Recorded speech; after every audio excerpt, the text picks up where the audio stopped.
qadrini bilmoqlik uchun eslasak yaxshidir o'tgan kunlarni.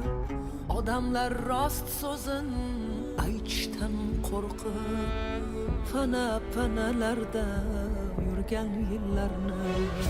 Qo'rquvdan qotgan bu kunlarimizda dadillik yo'q edi, shiddat yo'q edi.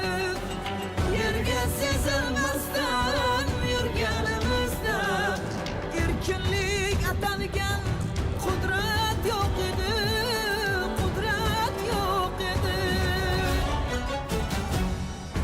Kendi yuksaklarni ko'zlamoq davri, borini boricha so'zlamoq davri. Bu barcha yutuqning bitta nomi bor, bu inson qadri, bu inson qadri. Kendi yuksaklarni